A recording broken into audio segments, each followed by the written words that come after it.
শীতের সকাল, নদীর বুক জুড়ে সাদা কুয়াশার চাদর।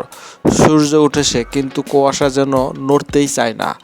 আপনারাও কি কখনো মনে হয়েছে শীতে নদীর কুয়াশা এত দেরিতে কেন কাটে? আসলে এর পেছনে আছে প্রকৃতির কিছু গভীর রহস্য, যা ধাপে ধাপে আপনাদেরকে ব্যাখ্যা করছি। প্রথম কারণটি হচ্ছে নদীর আশেপাশে বাতাস সাধারণত স্থির থাকে। গাছপালা, চর আর খোলা জলরাশি বাতাসের গতি কমিয়ে দেয়, ফলে কুয়াশা সহজে সরে যেতে পারে না। আর একটা বড় কারণ হলো শীতের সূর্যের তাপ শক্তি কম থাকে। সূর্যের আলো নদীর কুয়াশা ভেদ করে ভেতরে ঢুকতে পারে না সহজে, তাই কুয়াশা কাটতে সময় লাগে বেশি। তৃতীয় কারণটি হচ্ছে নদীর পানি আর আশেপাশের মাটির তাপমাত্রার পার্থক্যও এই কুয়াশাকে আরও ঘন করে তোলে।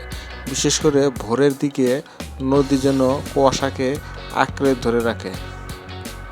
শীতকালে সূর্য থাকে একটু হেলে, সূর্যের আলো সরাসরি পড়ে না, ফলে সূর্যের তাপ শক্তি কমে যায়।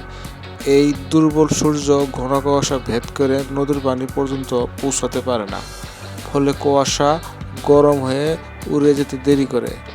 বিশেষ করে বড় নদীতে এই সমস্যা আরও বেশি দেখা যায়।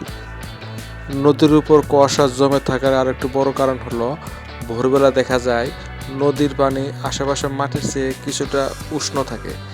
এই তাপমাত্রার পার্থক্যের কারণে নদীর উপরের বাতাস ঠান্ডা হয়ে আরও বেশি ঘনীভূত হয়, ফলে কুয়াশা আরও ঘন ও স্থায়িত্ব হয়। নদীর পাড়ে কুয়াশা জমে থাকার আরেকটি বৈজ্ঞানিক কারণ হচ্ছে স্টিম ফগ বা ইভাপোরেশন ফগ। এটা তৈরি হয় তখনই যখন উষ্ণ পানি ও ঠান্ডা বাতাস একসাথে মিশে যায়। এই কুয়াশা সাধারণ কুয়াশার চেয়ে বেশি ঘন এবং ধীরে কাটে। নদী যত বড় গভীর হয় তত বেশি পানি থেকে বাষ্প ওঠে। যমুনা, পদ্মা, মেঘনার মতো বড় নদীতে তাই কুয়াশা বেশি সময় ধরে থাকে। ছোট খাল বা পুকুরে এই কুয়াশা তুলনামূলক কম দেখা যায়। বন্ধুরা, ভিডিওটি ভালো লেগে থাকলে চ্যানেলটি সাবস্ক্রাইব করতে ভুলবেন না। ধন্যবাদ সবাইকে। দেখা হবে অন্য কোনো ভিডিওতে, অন্য কোনো স্থানে। সে পর্যন্ত ভালো থাকুন।